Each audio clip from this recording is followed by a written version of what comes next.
Bom, vamos lá.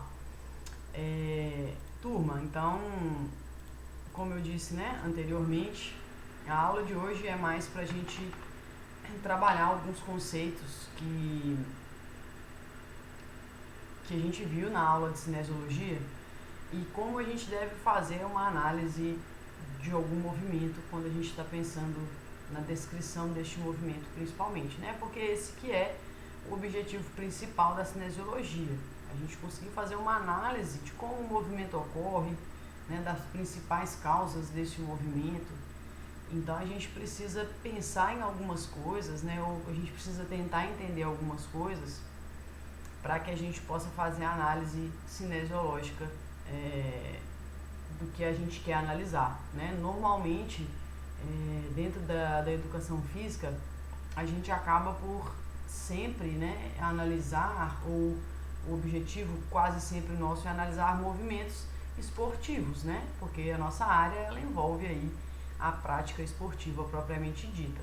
Mas não é porque a nossa área, né, dentro inclusive das nossas aulas de educação física, a gente trabalhe com esportes, que a gente não possa também fazer a análise de movimentos do dia a dia, né? Como, por exemplo, sentar e levantar de uma cadeira, alcançar um objeto, por exemplo, no alto da prateleira, né? A cinesiologia ela permite a análise de todos esses padrões, né? De todos esses movimentos que acontecem no nosso corpo. E um outro ponto que a gente precisa relembrar, ou que a gente precisa ter em mente quando a gente pensa na cinesiologia, é que o movimento do nosso corpo ele é basicamente um movimento de articulações, né? Então, quando a gente faz uma análise cinesiológica de um movimento, a gente precisa de uma maneira muito clara, né? A gente precisa de uma maneira muito direta identificar, né, as principais articulações que estão envolvidas naquele movimento. Isso por quê? Porque senão a gente não vai conseguir fazer uma análise, né, correta do que está acontecendo dentro ali do nosso corpo.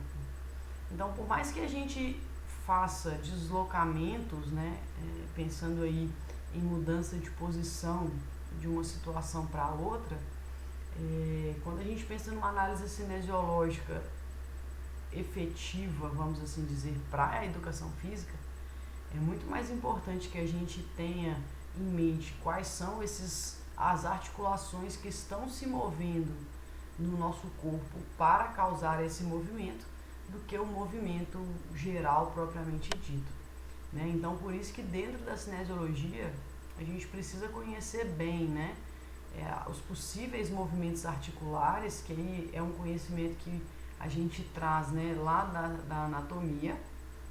A gente precisa conhecer um pouquinho sobre origem e inserção dos músculos, né? Porque a origem e a inserção vão nos ajudar muito na questão do movimento, né? Da direção do movimento quando o músculo contrai. E a gente vai precisar também, claro, de um conhecimento ali mais voltado para o movimento geral do corpo, tá? Então a gente vai dividir a aula um pouquinho nisso, né? Nesses pontos que são importantes para nós. Então a gente vai começar a aula de hoje, né? Assim, né? Dando início mesmo à apresentação, fazendo um pouquinho dessa análise cinesiológica aqui do movimento humano, e depois a gente entra na revisão, que aí a gente vai relembrar os principais conceitos da disciplina, e eu vou tirar aí, eu acredito que algumas dúvidas de vocês sobre essas temáticas, né, sobre as temáticas que a gente viu aí ao longo do semestre. Bom, então vamos lá. Então, pessoal, olha só, né, quando a gente trabalha com análise cinesiológica de movimento, a gente está aí, né, visualizando dois movimentos que são bem similares, né? E aí a gente precisa, claro, como professor de educação física, o GIF parou de rodar, né? A gente precisa, né, como professor de educação física, ser capaz então de identificar o que está acontecendo aí nessas articulações, né, ou na articulação específica que a gente então está analisando. Então, se a gente repara aí, né, nesses movimentos, a primeira pergunta que eu faço para vocês é, né, qual articulação ou em qual nível de articulação esse movimento está acontecendo? Alguém sabe falar? Pode tentar, pessoal. Tirando o Douglas, né, que é o nosso tutor que está presente aqui, qualquer aluno aí pode tentar colocar aí, tentar adivinhar em qual nível, né, ou tentar colocar aí em qual articulação esses dois movimentos estão acontecendo, né? Tanto o movimento aqui mais da direita, quanto o movimento mais da esquerda. Então, quem consegue falar isso aí pra mim? Ótimo! Então, quem que falou foi o Pedro? Foi isso? Bom, muito bom, Pedro, exatamente, né? A gente tem aqui dois movimentos, né, que estão sendo realizados especificamente na articulação do cotovelo, né? Então, a gente tem aqui esses dois movimentos que estão acontecendo numa mesma articulação. E aí, outra coisa que a gente tem que tentar identificar também, né, é em qual plano esse movimento está acontecendo. Se vocês relembrarem lá das aulas, né, o movimento de flexão e extensão, né, tanto, né, de qualquer articulação, ele normalmente acontece no plano sagital. E por que é importante a gente, claro que num primeiro momento, identificar isso? Porque a partir do momento que a gente identifica o plano, por exemplo, né, fica muito mais fácil para depois a gente identificar as ações que estão acontecendo na articulação. Então a gente sabe que no plano sagital, normalmente acontecem esses movimentos de flexão e extensão das articulações, seja a articulação do cotovelo, a articulação do quadril, né, a articulação do joelho. Então, a partir do momento que a gente identifica um plano, a gente consegue também associar a esse plano um movimento. Claro que também, né, juntamente com o plano, a gente também conseguiria associar um eixo dentro desse movimento, tá? Mas aí o eixo eu vou falar lá mais à frente da aula. Mas vamos lá, né? Continuando aqui nesses movimentos, né? Que tanto a imagem da direita quanto a imagem da esquerda ilustram pra gente esse movimento de flexão e extensão de cotovelos. Mas alguém pode aí diferenciar para mim, né? Ou pode falar se as ações musculares são as mesmas nos dois movimentos? O que vocês acham? Vocês acham que as tentativas, que os movimentos, né, as ações musculares... Vai lá, pode falar. Então, aí o Pedro, né, mais uma vez ele deu uma posição, né, ou uma fala sobre exatamente o que está acontecendo aí na nossa apresentação.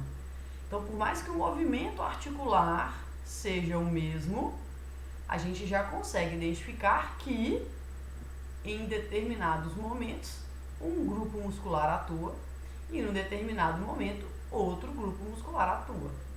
Ah, professora, mas como é que eu vou saber isso, né? Como é que eu consigo, só olhando determinado movimento, o que está acontecendo ou quais grupos musculares estão sendo ativados? Uma coisa que a gente tem que prestar bem atenção, turma, é caso os nossos exercícios eles estejam sendo realizados contra uma determinada resistência. Então, se a gente pegar esse exercício da direita, né, mais especificamente aqui, o que acontece, né? O movimento contra a resistência está sendo em qual ação muscular aqui, né? Ou está sendo a pessoa que ela está fazendo um exercício contra a resistência quando ela faz o quê? A flexão ou a extensão de cotovelos? Nesse da esquerda aqui.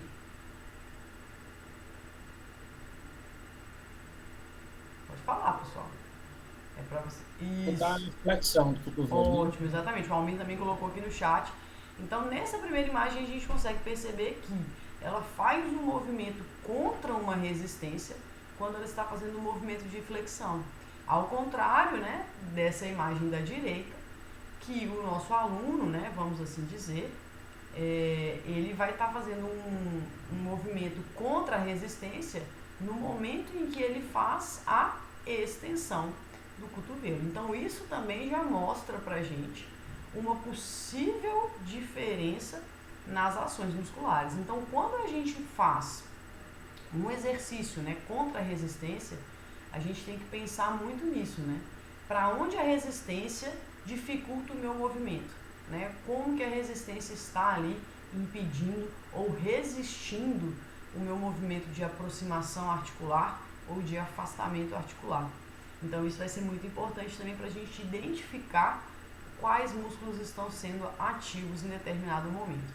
José Ramon pergunta, né, se vai depender do vetor de força. No caso aqui, Ramon, se eu entendi bem a sua pergunta, o vetor de força ele vai influenciar muito, na verdade, na capacidade do músculo de gerar força, ou na facilidade ou na dificuldade dele de realizar, né, de realizar uma força. Imagina, né, vamos assim dizer, você abrir uma porta, né? Normalmente a porta ela tem um eixo que fica bem no canto e quando você empurra a porta perto do eixo ou mais distante do eixo, você está mudando o seu vetor de força. Então na porta é muito mais fácil a gente abrir a porta quando a gente empurra a porta pela onde? Pela extremidade mais distante do eixo de rotação. Então nesse caso aqui da nossa articulação, né, os nossos vetores de força normalmente eles são constantes. Por quê? Porque a inserção do músculo ela não muda enquanto a gente está fazendo o movimento, né?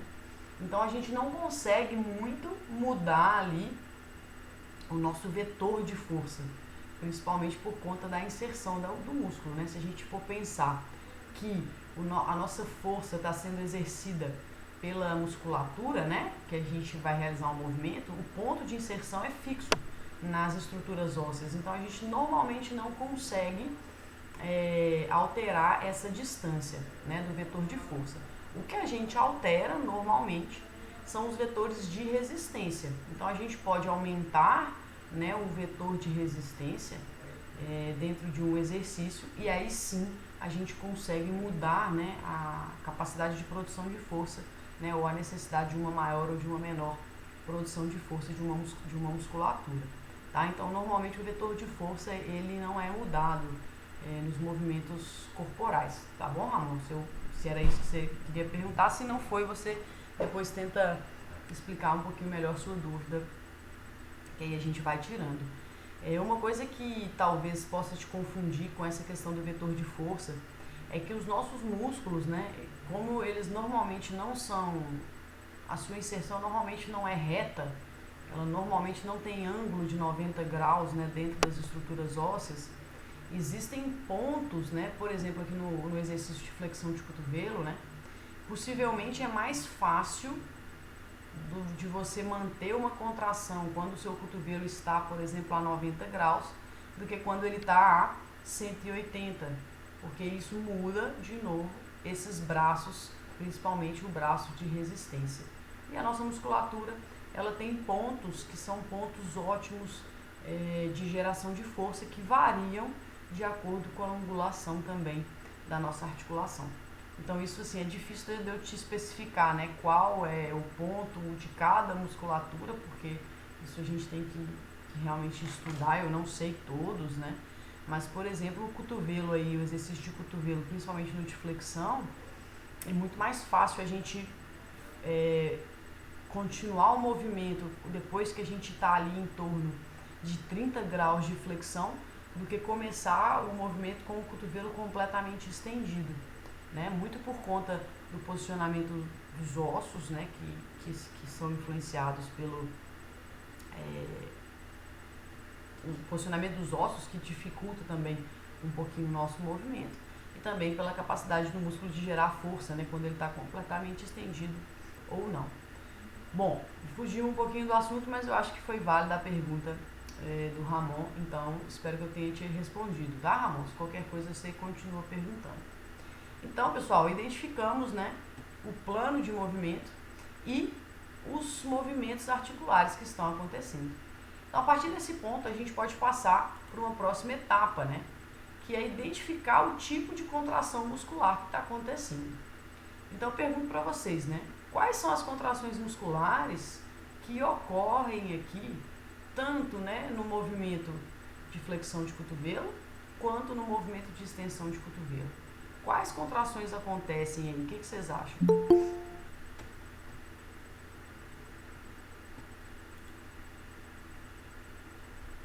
Professora, seria contração concêntrica na flexão do cotovelo e excêntrica na extensão?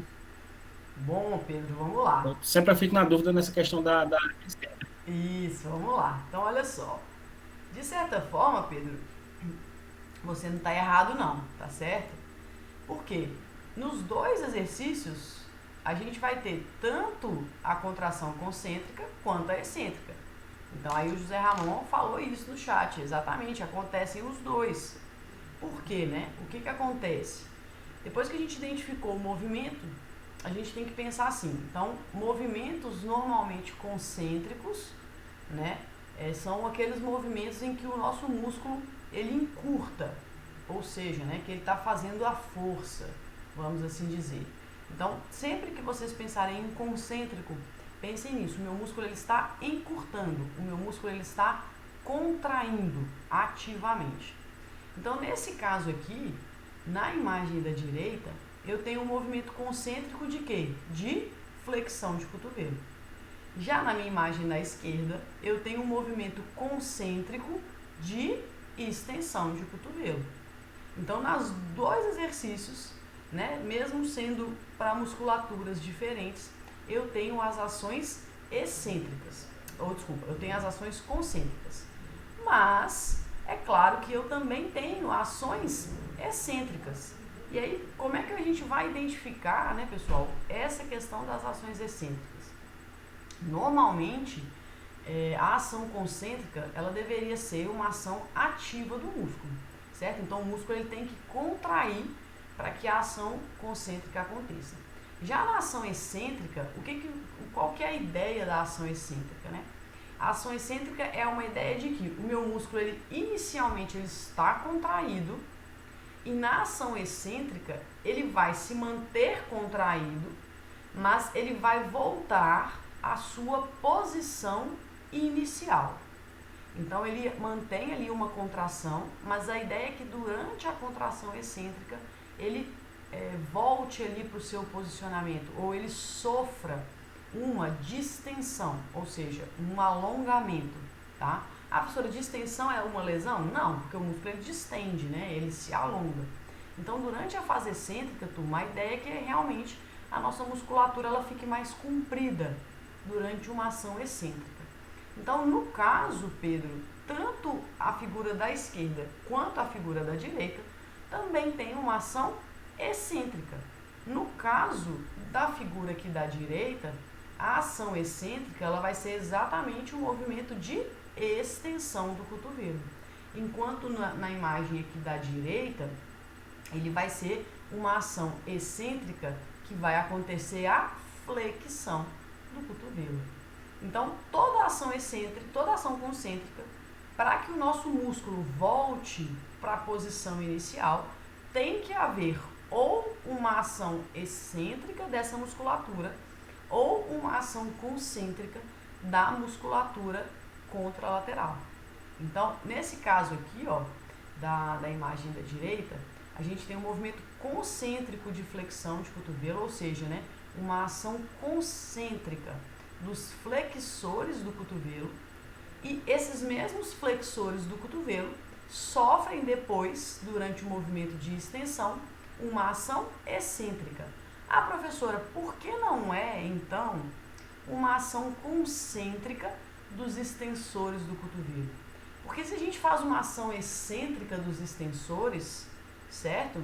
A gente estaria fazendo uma contração a favor da resistência. e isso não é interessante quando a gente pensa em controle de movimento. Então, no caso do movimento de flexão de cotovelo, a minha ação excêntrica, ela acontece nos músculos que são os flexores. Por quê? Porque o meu movimento de extensão, ele tem que acontecer de uma maneira controlada para que eu não prejudique o meu sistema articular. Então, todo movimento que acontece contra a resistência, que acontece a favor de uma resistência, ele normalmente envolve uma ação excêntrica dos músculos que foram contraídos anteriormente. Da mesma forma que aqui na figura da direita, eu preciso que os meus músculos extensores do cotovelo controlem esse movimento de flexão. Por quê? Porque senão é como se eu não estivesse fazendo força nenhuma neles para eles voltarem.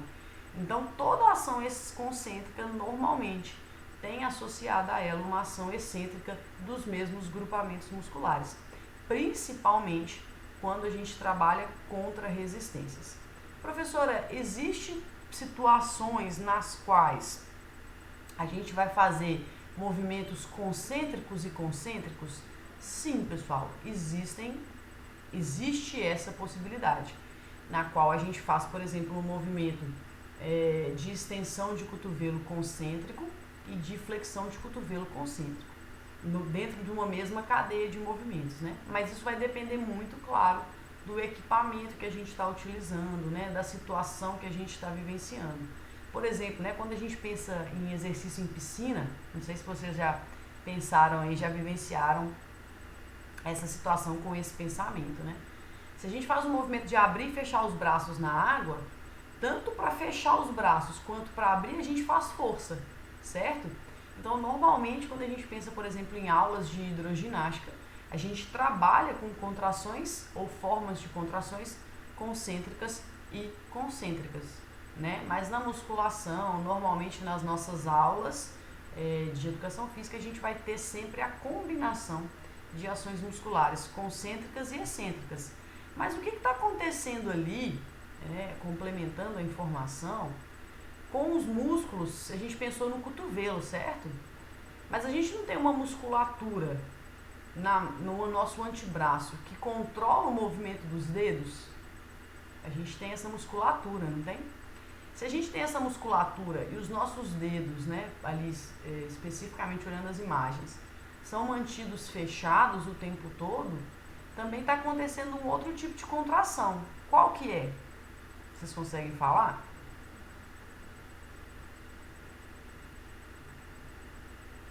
Isso, Ramon, muito bom. Também em algumas, né, articulações e em algumas musculaturas, a gente tem também a contração muscular isométrica, né? A gente nunca vai deixar de ter a contração isométrica, principalmente, né, pessoal, se vocês repararem aqui o abdômen dessa imagem, a pessoa ela mantém, né, o seu abdômen contraído durante todo o movimento. E o abdômen, né, e os estabilizadores do tronco e da coluna também são ativos durante a realização de vários exercícios, né, de vários movimentos. Então a gente também, de alguma forma, tem a contração isométrica acontecendo, mesmo que em uma articulação esse movimento seja dinâmico. Mas o movimento do punho, os alunos aqui, eles não fazem nenhum movimento específico no punho, mas o punho está fechado, segurando uma resistência. Se ela relaxar a musculatura do punho, que faz esse movimento de flexão dos dedos, o que vai acontecer com o peso? O peso vai cair, né? Ou ali no caso da polia, ele não vai conseguir segurar a polia para fazer o exercício. Então a gente também tem que pensar, claro, na existência, né, ou na possibilidade de ocorrer então uma ação, uma contração muscular isométrica.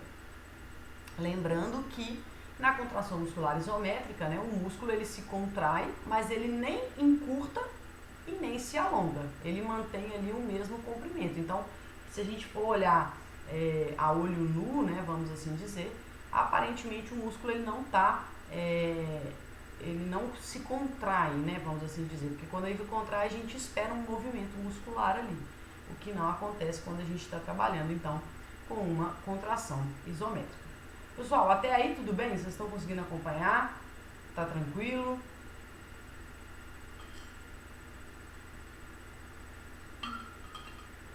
Responde aí, pessoal. Ótimo. Para mim está tranquilo, professora. A dúvida que eu tinha quando eu falava em contração excêntrica é porque eu imaginava que tipo, na contração excêntrica haveria um relaxamento do músculo, mas no caso não tem, ele controla, né? Isso, Tipo, a descida isso. na flexão. Exatamente. Ele está contraído.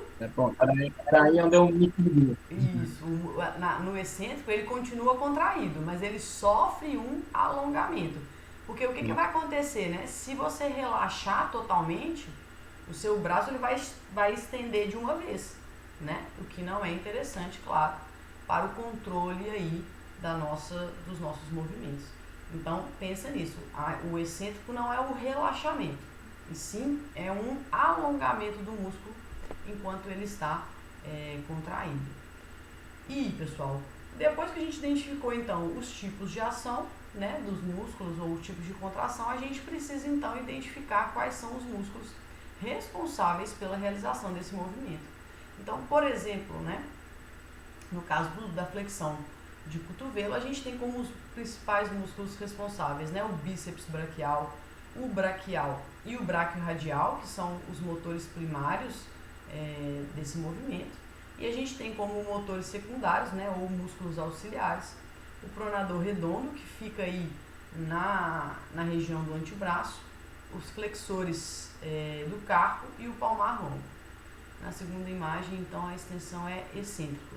No caso, Josivânia, nessa imagem aqui da direita, a flexão é excêntrica, a extensão é concêntrica, porque ele está indo contra a resistência, certo? Então, ele está fazendo um movimento de contração de encurtamento quando ele faz a extensão. E quando ele faz a flexão, o músculo continua contraído, mas ele vai se alongar, certo? Então, nessa segunda imagem aqui, da direita, o movimento de extensão ele é concêntrico. Aqui na primeira, sim, o movimento de extensão ele é excêntrico. Se você reparar aqui, ó, o músculo dela sempre está contraído mesmo na extensão, certo? Beleza? Ótimo. Bom, então voltando aqui, né? Então, depois que a gente identificou qual é o movimento concêntrico, qual é o movimento excêntrico, então a gente consegue definir quais são os músculos responsáveis por esse movimento, né? Ah, professora, é muito difícil a gente saber realmente quais músculos são o motor primário, o motor secundário e quais músculos agem dentro dos movimentos. É sim, pessoal, não é fácil. Eu entendo muito a dificuldade que vocês tiveram ao longo aí do nosso tempo juntos, mas isso é questão de estudo, é questão de prática, é questão da gente realmente começar a utilizar essa linguagem, né, conosco e com os nossos alunos ao longo da nossa prática profissional. Eu, turma, não tenho vergonha nenhuma de falar para vocês que eu às vezes não lembro todos os músculos que são responsáveis por determinado movimento. Isso não é vergonha nenhuma, né? A gente não é uma enciclopédia ambulante para lembrar de tudo, certo? Mas uma coisa que eu sugiro a vocês aí, na prática de vocês, é tentar sempre associar o movimento com a sua musculatura. Principalmente, pessoal, os motores primários.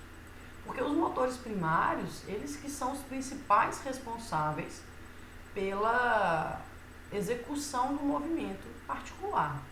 Então, por exemplo, flexão de cotovelo tem que estar assim, né? Tem que ser, depois de um tempo, automático para vocês identificar, principalmente, por exemplo, aqui, né, o bíceps braquial, que ele é realmente o principal flexor do cotovelo, certo? Então, o que a gente tem que ter em mente é isso. Eu já falei, ó, eu realmente não lembro, às vezes, todos os músculos que estão envolvidos em determinada contração. Às vezes, realmente, eu preciso estudar para lembrar, né? Então, isso não é vergonha nenhuma, assumir isso. Mas vocês vão ver que quanto mais a gente utiliza os nomes corretos, as nomenclaturas, quanto mais a gente pensa no movimento, mais fácil vai ficar da gente lembrar quais são, né, os músculos responsáveis por eles, principalmente o motor primário. Uma coisa que eu acho que ficou muito, né, aí no ar, ou talvez veio com muita dúvida para vocês, foi a questão de definir, de alguma forma, né, o que é um motor primário e o que é um motor secundário. Pessoal, a gente normalmente tem que pensar assim, a musculatura ela vai se inserir, né, em pontos chaves para a realização do movimento, certo? Então, quando o nosso músculo ele está, né, quando nosso músculo ele está inserido em pontos estratégicos de contração, a gente pode pensar que esse músculo ele é normalmente primário para determinado movimento. Mas, por exemplo, né, no caso aqui dos músculos da flexão de cotovelo, eu sei ali, ó, que, por exemplo, o pronador redondo, flexor do carpo e palmar longo são músculos que estão encontrados aonde? No nosso antebraço. Ou seja, né, eles vão contribuir muito ou pouco para a flexão de cotovelo. Pouco. Porque o principal grupo muscular, né, a ideia não é eu aproximar no movimento de flexão, aproximar o meu antebraço do braço. Então, quais são os principais músculos envolvidos? Os que estão no braço, porque é eles que vão trazer esse músculo para, né, eles que vão ser responsáveis, né, de alguma forma mais potente em aproximar essa articulação. Então, a gente tem que pensar nisso, né, na localização dos músculos, porque isso vai fazer com que eles auxiliem mais ou menos em determinado movimento. Então, claro que a gente tem, principalmente no ombro, né, e quadril, a gente tem muitos músculos que são músculos biarticulares.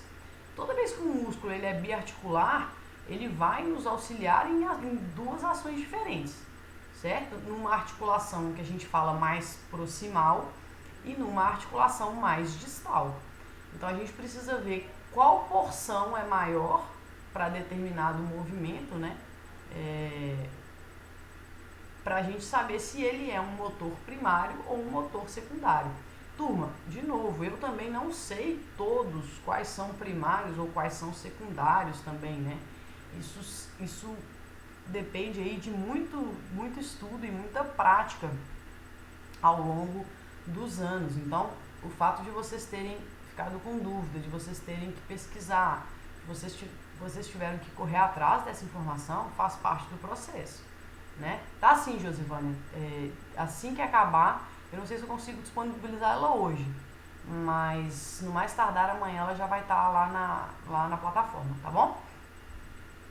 Então, pessoal, a gente tem que pensar muito nisso, no posicionamento do nosso músculo, né, no corpo e nos seus pontos de origem e inserção, porque isso vai definir muito a sua capacidade de movimentação articular, tá certo? Então, pensem nisso quando vocês forem pensar em motores primários e motores secundários. Agora, voltando aqui, né, a questão da flexão do cotovelo. Não, tá sim, é porque eu não consigo gravar pelo Meeting, tá? Eu tô gravando por um outro programa, não preocupa não, tá gravando aqui. Porque pelo Meeting a gente não tá conseguindo mais fazer a gravação, tá? Então, tá gravando por um outro programa, não se preocupem, que já eu disponibilizo isso pra vocês. Aqui, turma, no caso, esse aqui é um movimento, né, de flexão de cotovelo, ação concêntrica de flexão de cotovelo. Nesse exercício aqui, aí Pedro, olha só um ponto importante da gente ter em mente, né, na relação de ações concêntricas e excêntricas. Os músculos responsáveis pelo movimento, né, de flexão de cotovelo, pela contração concêntrica, eles são os mesmos, claro, que vão ser responsáveis pela ação excêntrica. Então, eles se encurtam no primeiro momento e depois eles se alongam, mantendo, né, as contrações, mantendo o músculo contraído. Então, nesse exercício, que é o exercício que a gente chama de rosca direta, os mesmos grupos musculares que são responsáveis pela ação concêntrica são os mesmos que também são responsáveis pela ação excêntrica. Então a gente treina, né, ou a gente ativa o nosso músculo de duas maneiras diferentes, tanto na ação concêntrica quanto na ação excêntrica. Então nesse exercício propriamente dito, a gente não tem ação dos músculos extensores do cotovelo. A gente vai ter a ação única e exclusiva dos músculos flexores do cotovelo, que já é ao contrário do que acontece nesse exercício aqui. Nesse exercício de extensão do cotovelo, a gente tem os músculos responsáveis pelo movimento concêntrico, né? Que é o músculo principal, o tríceps braquial. Aí a gente tem também, né, os secundários, que é o ancônio, o extensor do carpo e o extensor dos dedos.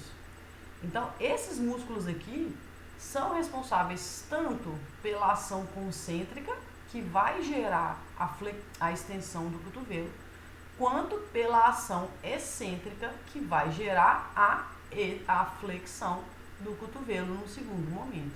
Então, toda vez que a gente analisa um movimento, turma, principalmente esses movimentos resistidos, os mesmos músculos que fazem a ação concêntrica, ou o mesmo grupo muscular ativado na ação concêntrica, é o grupo muscular ativado na ação excêntrica. Então, aqui a gente não tem nenhuma ativação dos músculos que fazem a flexão do cotovelo. Então, neste movimento, somente os músculos que fazem a extensão do cotovelo é que são ativos durante o movimento articular. Então, a gente precisa saber bem qual é o nosso movimento, né, ou qual é a ação que a gente está trabalhando ou que a gente deseja trabalhar, para a gente poder planejar bem o exercício que a gente faz.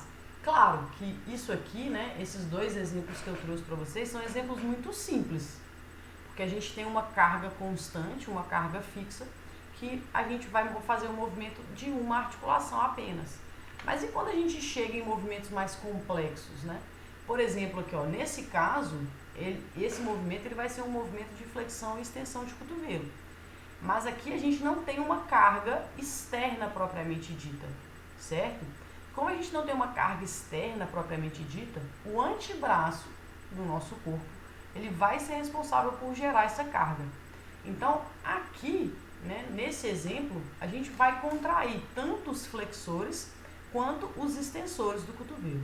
Então, reparem que nesse vídeo, toda vez que acontecer uma ação concêntrica, a musculatura ela vai ficar verdinha, tá? E quando acontecer uma contração excêntrica ou nenhuma contração, a musculatura fica da cor normal. Então, vou ativar aqui o vídeo para vocês verem.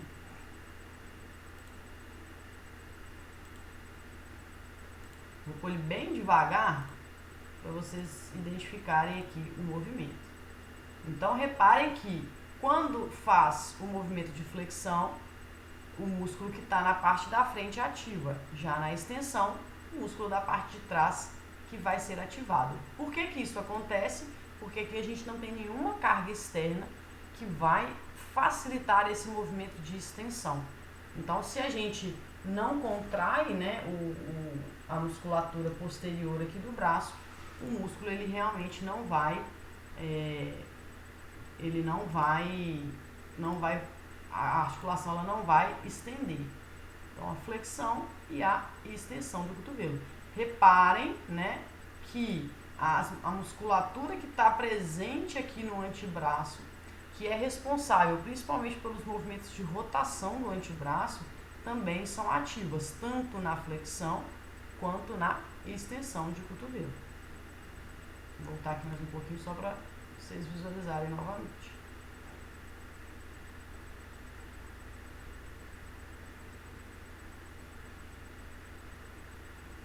Aí, turma, uma coisa que pode acontecer aqui, por exemplo, que pode diferenciar a ativação de grupos musculares aqui, seria, por exemplo, a pessoa fazer um movimento de flexão e extensão de cotovelo com a mão em pronação ou com a mão em supinação.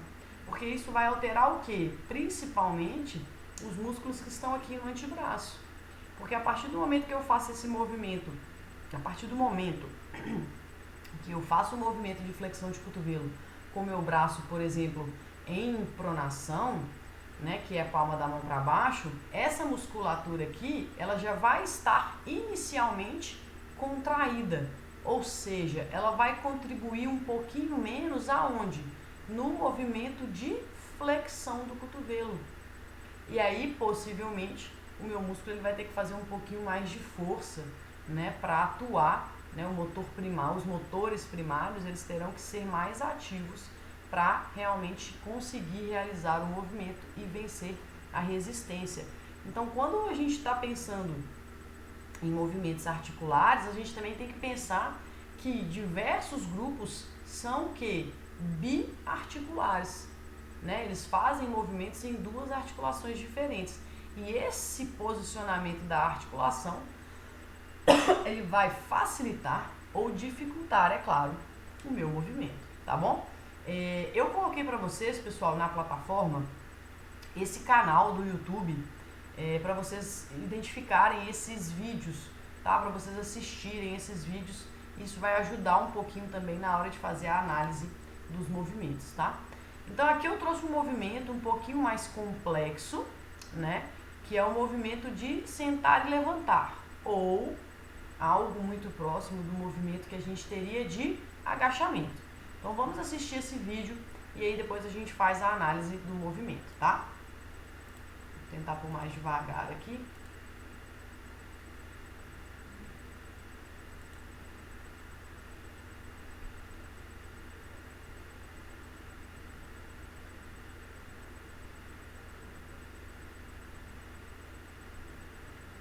Bom, pessoal, vamos lá, né?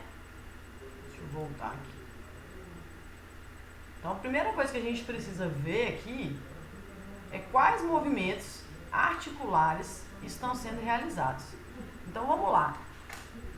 Quando a gente pensa no agachamento, quais articulações vocês veem movimentando aqui nesse vídeo?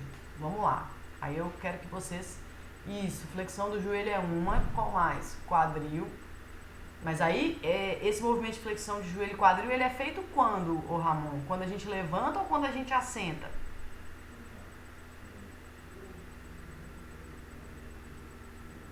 Porque isso é importante, né? Isso define bem pra gente os movimentos. Pensa aí, quando a gente levanta, a gente está afastando o nosso quadril do ponto central ou a gente está aproximando? Isso, a Josivânia também já tinha te ajudado ali, né, Ramon? Oi, Pedro, pode falar. Quando eu entendo, né, tanto o quadril quanto o cotovelo, não, o joelho. Isso, quando a gente O levanta... sentar que é flexão. Isso, então é isso, ó. Quando a gente faz, né, a gente vai assentar ou quando a gente vai fazer um movimento para baixo, a gente faz a flexão do joelho e a flexão do quadril, exatamente. E o nosso tornozelo, pessoal, vocês acham que o nosso tornozelo movimenta também ou não? Vamos pôr o vídeo de novo aqui. Sim, né? Então, qual o movimento que a gente está fazendo ali com o tornozelo, vamos assim dizer, quando a gente levanta? O que vocês acham? Qual o movimento que está sendo realizado ali? Plantar? Isso, algo próximo, né, de uma flexão plantar, né? Não é uma flexão plantar como se a gente estivesse em pé, mas não deixa de ser uma flexão plantar. Então a gente já definiu os nossos movimentos quando a gente senta. E quando a gente levanta, claro que os movimentos são os contrários. Então quando a gente levanta, a gente vai fazer uma extensão do quadril, uma extensão do joelho, e aí no caso a flexão plantar, né? Quando a gente senta, a gente faz o que a gente chama de dorsiflexão, né? Ou a flexão do tornozelo, certo? E aí a gente tem, claro, ações musculares dentro de cada uma dessas situações. Aqui, pessoal, como a gente está fazendo um exercício sem peso, né, ou um exercício livre, a gente vai ter ações concêntricas, principalmente quando a gente está levantando ou quando a gente está fazendo a extensão, tanto do joelho quanto do quadril. Por quê?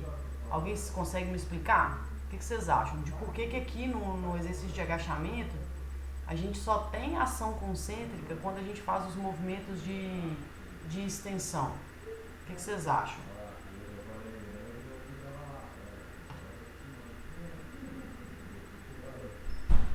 Pode falar, pessoal, não tenham medo de errar, não. Aqui é a hora de errar. Isso, Ramon, muito bem. Porque o que acontece, né? Quando a gente levanta, a gente está fazendo um movimento contrário à gravidade. Ou seja, né, o nosso corpo, ele exerce ali já uma resistência. Então, para a gente levantar, a gente precisa realmente contrair de forma concêntrica as musculaturas que são responsáveis pela extensão de quadril, joelho e tornozelo. No caso, quando a gente vai assentar, né, quando a gente vai fazer o movimento para baixo, esse movimento ele é a favor da gravidade. Então, o que vai acontecer? A nossa musculatura, que inicialmente estava ativa, né, na contração concêntrica, ela vai continuar contraída e a gente vai fazer então a ação excêntrica dessa musculatura. Então, num movimento que é a favor ou contra a gravidade, a gente também vai ter apenas o que? Ações concêntricas. A gente vai ter ações concêntricas e excêntricas do mesmo, né, ou dos mesmos grupos musculares. Então, a gravidade aqui, ele vai ser um ponto extremamente importante. Então, nesse caso aqui, a gente só está mostrando, claro, as ações concêntricas, certo? Até porque ali a pessoa está só levantando da cadeira, né? Então, esse seria um outro ponto. Então, o levantar da cadeira, né? Ou o sentar e levantar é muito parecido com o exercício de agachamento, que a gente vê aí muito nas academias, né? Para o fortalecimento e para o desenvolvimento da musculatura, principalmente de membros inferiores. Então, aqui, ó, a gente tem uma imagem que mostra pra gente as musculaturas que estão ativas, né, que serão ativas durante esse movimento, principalmente durante o movimento de extensão de joelho, quadril e tornozelo. Claro que, pessoal, vai depender muito, né, o grau de ativação da musculatura vai depender muito da capacidade dos nossos alunos, até também da capacidade da carga, né, enfim, que ele quer desenvolver, né? Mas quando a gente pensa aqui, então, no movimento de agachamento, a gente tem que dividir esse movimento em duas etapas.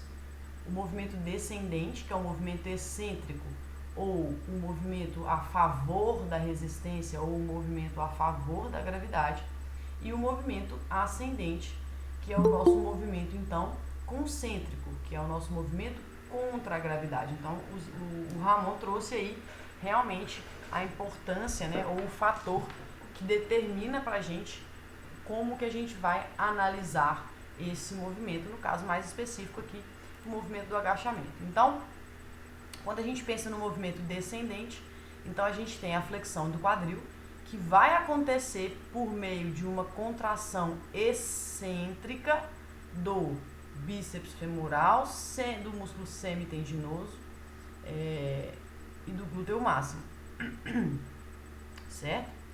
E além da musculatura do glúteo médio, mínimo e adutor. A gente vai ter a flexão do joelho, que também vai acontecer por meio de um movimento excêntrico do quadríceps, né, que é o grupo muscular que envolve o reto femoral, o vasto lateral, o intermédio e o medial. E a gente vai ter o movimento de dorsiflexão, que vai acontecer pela contração excêntrica dos músculos sóleo plantar, como motores primários, e fibular curto e longo, o flexor longo dos dedos e o flexor longo do hálux e tibial posterior, que são os músculos que estão posicionados ali na nossa perna, certo? Já quando a gente pensa na ação concêntrica, aí a gente vai inverter, né? A gente vai começar do pé até o quadril. Então a gente tem um movimento de flexão plantar, né, que aí sim é a ação concêntrica dos mesmos músculos que foram ativados excentricamente. A gente vai ter a extensão do joelho, que também vai ser a ação concêntrica dos mesmos músculos que foram ativados excentricamente. E a gente vai ter então a extensão do quadril, que vai ser resultado da ação concêntrica dos mesmos músculos que foram ativados anteriormente no movimento descendente. Então, turma, quando a gente pensa em ações musculares, em movimentos do dia a dia, sempre a gente vai ter a combinação de ações concêntricas e excêntricas do mesmo grupo muscular. Então isso é bem importante que vocês tenham em mente, certo? E considerem bem isso aí do movimento a favor e contra a resistência. Quando a gente não tem nenhum peso, né, não tem nenhum halter, não tem nada segurando, a gravidade ela que vai ser a nossa resistência. Né? Todo movimento a favor da gravidade, ele é classificado como um movimento excêntrico. Todo movimento contra a gravidade, ele vai ser considerado um movimento concêntrico, tá? Então isso é bem importante a gente ter em mente.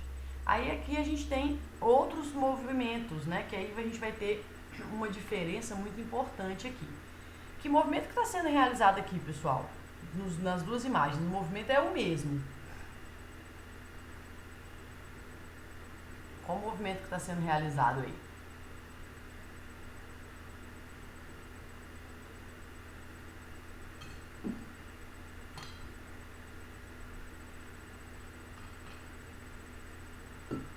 Vamos lá, pessoal. Qual é? Pode falar. O movimento está sendo realizado em qual articulação? Vamos lá. No tornozelo, né? Então aqui a gente está fazendo quais movimentos durante a contração muscular?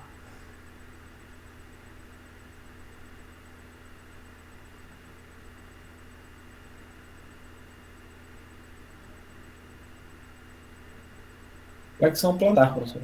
Isso, exatamente. Então a gente está fazendo flexão e extensão do tornozelo, né? Mais especificamente, a gente está fazendo uma ação concêntrica durante a flexão plantar.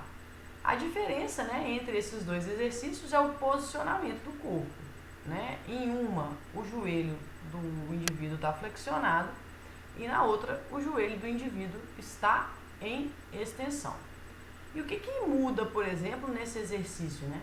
A gente tem aí na nossa perna, né, um grupo muscular que é biarticular. Então, a partir do momento que a gente tem um grupo muscular que é biarticular, quando a gente flexiona a articulação, a gente mantém esse músculo mais encurtado e isso favorece a ação, então, do outro músculo que é responsável pelo movimento de flexão e extensão plantar. Então, se vocês repararem, né, por mais que o movimento seja o mesmo, a ativação dos grupos é diferente, né? Aqui a gente tem mais a ativação desse grupo muscular, enquanto no movimento em pé a gente tem mais a ativação de outro grupo muscular. Então a gente vai ver isso aqui agora. Então, por exemplo, no exercício aqui de flexão plantar, né, o exercício de panturrilha, realizado com as pernas estendidas, a gente tem, né, no movimento ascendente, que é concêntrico, né, que é contra a gravidade, a ação, né, do músculo sóleo e do músculo plantar, principalmente aqui, pessoal, do músculo plantar, certo? Aqui o sóleo ele vai atuar menos do que o plantar, mas ainda assim ele é um motor primário. Além dos motores secundários, que estão posicionados também na perna e são responsáveis pelo movimento dos dedos dos pés. Já no movimento descendente, ele vai ser caracterizado pela ação excêntrica exatamente dos mesmos grupos musculares, certo? Então isso aqui é importante a gente ver. Então nossa musculatura, ela vai estar ativa durante todo o tempo, certo? Enquanto nesse exercício sentado, a gente tem principalmente a ação do grupo muscular do sóleo, exatamente porque o músculo plantar, né, o grupo muscular plantar, ele é biarticular. E quando a gente mantém o nosso joelho flexionado, esse grupo muscular ele está contraído. E o fato dele estar contraído dificulta então a realização do movimento de flexão plantar, tá? Mas ainda assim, ele atua também neste movimento. Então a gente tem os mesmos grupos musculares, a gente só muda um pouquinho a ação dos motores primários. E isso vai acontecer em várias formas, pessoal, principalmente quando a gente trabalha com músculos biarticulares. Então, toda vez que você encurta esse músculo, vai dificultar a sua ação em determinado movimento. É o que acontece também, por exemplo, quando a gente está fazendo abdominal. Existe, né, o movimento do tronco, ele pode ser caracterizado também como um movimento de flexão de quadril. Então, dependendo do nosso posicionamento, né, das nossas pernas, a gente pode ativar muito mais o músculo de flexão de quadril do que o músculo de flexão de tronco. E aí a gente deixa de treinar, por exemplo, o abdômen e vai treinar o músculo da perna. Então a gente tem que pensar muito nisso também durante o posicionamento, tá? Que aí, aqui nesse caso, os mesmos músculos responsáveis pelas ações concêntricas são também responsáveis pelas ações excêntricas. E aí a gente tem um outro exemplo, pessoal, que é o chute aqui do futebol. Né? O chute do futebol, ele também tem fases, né? Que aí sim a gente vai ter ações concêntricas e excêntricas de diferentes musculaturas, certo? Por quê? Né? Porque a gente precisa frear determinado movimento e aí a gente tem, por exemplo, aqui, né, a combinação de uma ação concêntrica dos flexores dos flexores do quadril combinada com uma ação excêntrica dos extensores, porque eu preciso frear esse movimento de flexão. E como é que eu freio o movimento de flexão? Contraindo a musculatura contrária. Então, quando eu contraio a musculatura contrária, eu freio o meu movimento, mas a minha perna ainda vai continuar abrindo, ou seja, o meu músculo, mesmo ele estando contraído, ele está contraído, mesmo ele aumentando o seu comprimento. Então a gente tem, né, a combinação de contrações concêntricas e excêntricas dentro também de um mesmo movimento, né, como é o caso do chute. Né? O chute é um movimento bem complexo de ser analisado exatamente pela combinação das ações concêntricas e das ações excêntricas. Deixa eu ver se passou o slide aqui, não sei, é o mesmo vídeo.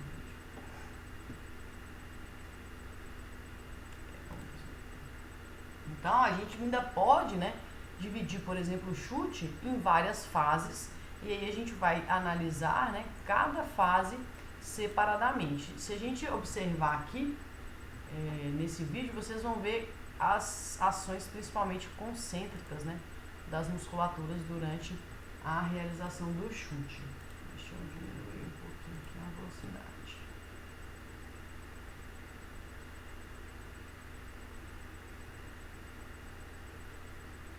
Então aqui a gente pode ver que, né, a musculatura, principalmente dos isquiotibiais, né, que é da parte posterior da coxa, ela se mantém contraída durante todo o movimento do chute. Exatamente por quê? Porque ela precisa frear esse movimento de flexão do quadril. E se ela não freia esse movimento, tem grande chance da gente ter algum tipo de lesão, né, na musculatura, principalmente posterior de coxa.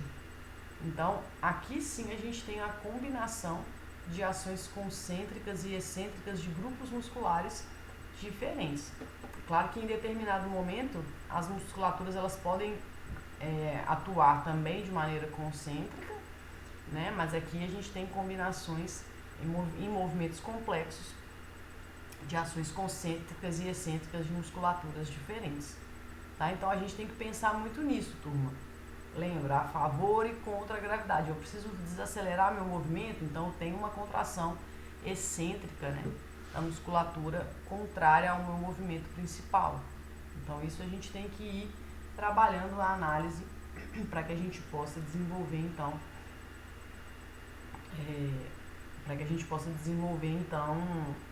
esse tipo de interpretação. Então, por exemplo, aqui a gente tem um movimento um pouquinho mais complexo também, que é um movimento de lançamento de peso, né? Lançamento de pelota. Então aqui a gente vai ter a combinação ainda de vários grupos também articulares, né? Porque aqui a gente tem movimento de ombro, movimento de cotovelo, movimento de tronco e movimento de quadril. Então, esse movimento ele já é bem mais complexo do que todos aqueles movimentos que a gente viu.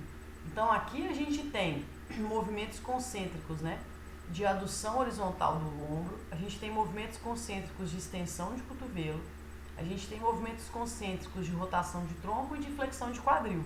E enquanto essas musculaturas estão realizando os movimentos concêntricos, as musculaturas contrárias estão realizando os movimentos excêntricos para quê?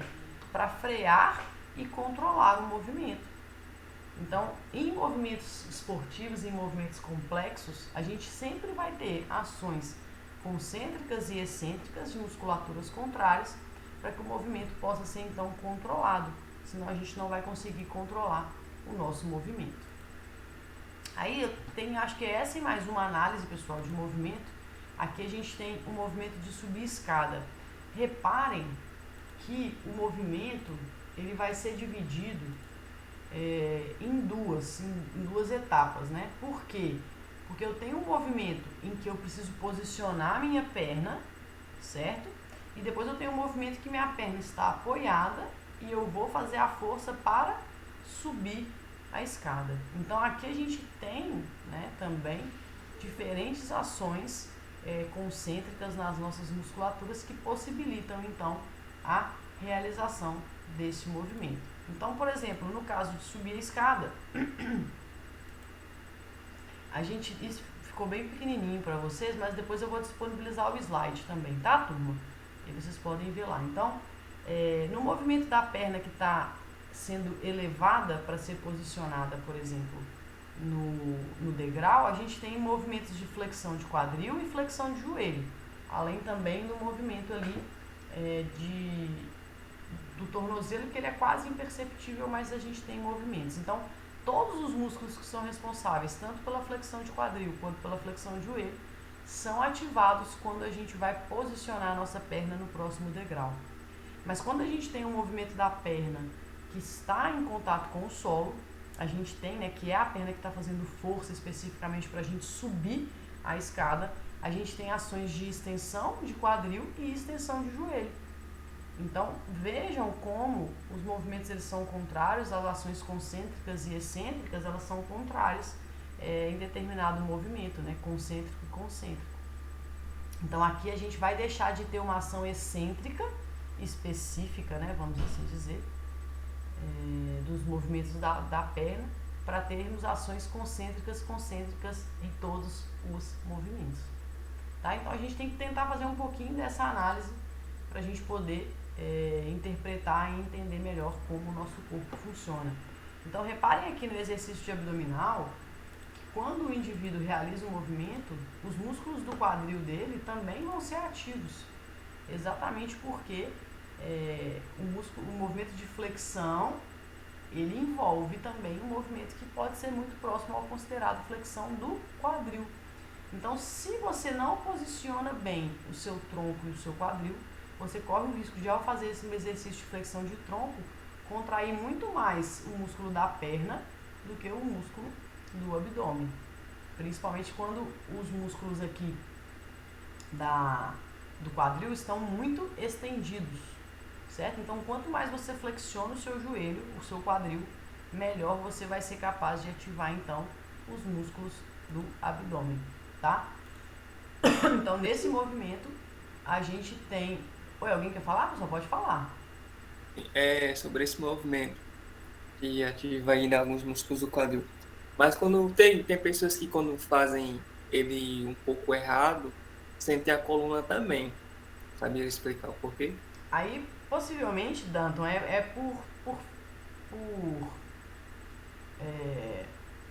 vamos assim dizer, por fraqueza muscular.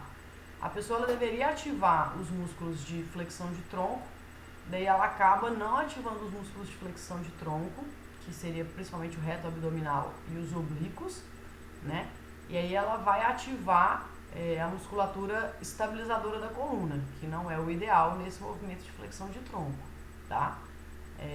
Mas possivelmente é uma fraqueza da cadeia, né? Uma fraqueza do core, que vai levar à ativação de músculos que não são responsáveis por esse movimento, e aí ela vai acabar forçando o movimento articular para além daquilo que ela poderia fazer, tá? Mas se a pessoa está fazendo o abdominal de uma maneira incorreta e ela está sentindo dor na coluna, o ideal é que ela faça exercícios de estabilização do core, né? Dessa cadeia aí tóraco-lombar, principalmente dos músculos estabilizadores da coluna, tá? Que são aqueles músculos mais longos e mais finos, que aí realmente mais profundos, que são realmente um pouquinho mais difíceis de ativar. Beleza? Beleza. Então, pessoal, no caso aqui do movimento, né, de flexão de tronco ou movimento abdominal, a gente tem aqui a flexão de tronco combinada com uma flexão de quadril. Então, se a gente não controla essa flexão de quadril, vai acabar que a gente vai ativar muito mais essa musculatura do que a musculatura principal, que seria o foco do exercício, que é a flexão de tronco. Então, a gente tem que tomar muito cuidado quando a gente está trabalhando ou quando a gente quer prescrever exercícios nos quais a gente utiliza de músculos biarticulares. Exatamente porque o encurtamento de uma musculatura, né, pela aproximação da articulação, pode influenciar diretamente na capacidade desse músculo de produzir força, tá bom? Bom, então fizemos aí uma coisa bem básica, né, pessoal? A gente poderia ficar aqui horas fazendo análise cinesiológica de movimentos, mas a gente nem tem tempo para isso. Então eu escolhi alguns exercícios mais simples, outros mais complexos, para vocês verem como que a gente deve, então, fazer essa análise de movimento, tá? Vamos passar, então, agora para a revisão, certo? Pessoal, deixa eu só fazer o seguinte, eu vou interromper a gravação.